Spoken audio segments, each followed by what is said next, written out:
ఎండలు ముదురుతున్నాయి.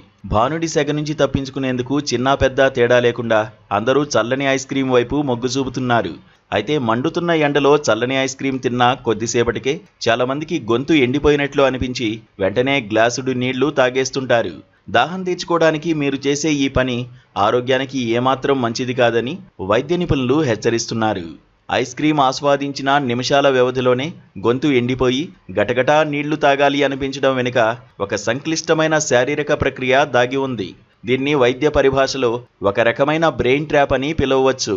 ఐస్ క్రీంలో ఉండే అధిక మోతాదులోని చక్కెర మరియు సోడియం రక్తంలో కలిసినప్పుడు అవి శరీరంలోని కణాల నుంచి నీటిని లాగేసుకుంటాయి.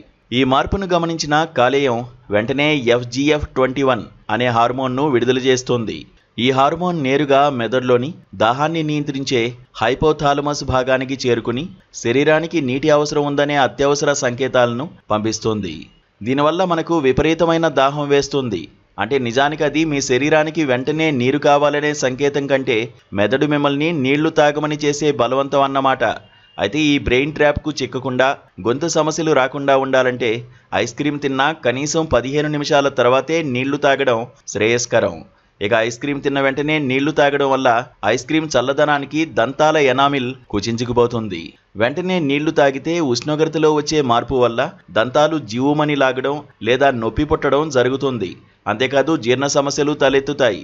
ఐస్ క్రీంలోని కొవ్వు పదార్థాలు నీటితో కలిసినప్పుడు త్వరగా గడ్డకడతాయి. దీనివల్ల జీర్ణక్రియ మందగించి కడుపు నొప్పి, ఉబ్బరం వంటి సమస్యలు తలెత్తుతాయి. శరీర అంతర్గత ఉష్ణోగ్రతలో అకస్మాత్తుగా వచ్చే మార్పుల వల్ల గొంతు నొప్పి, వాపు, జలుబు వంటి శ్వాసకోశ సమస్యలు వచ్చే ప్రమాదం ఉంది.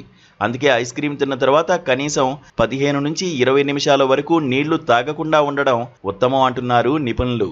ఒకవేళ దాహం ఆగకపోతే ఫ్రిజ్ నీళ్లకు బదులుగా సాధారణ ఉష్ణోగ్రత వద్ద ఉన్న నీటిని కొద్దిగా తీసుకోవాలి. ఐస్ క్రీం తిన్న తర్వాత నోటిని కేవలం పుక్కిలించడం వల్ల దంతాల సమస్యలను కొంతవరకు నివారించవచ్చు. ఏదేమైనా ఐస్ క్రీం తిన్న వెంటనే దాహం వేసినా కొంత సమయం వరకు నీళ్లు తాగకపోవడమే మంచిది.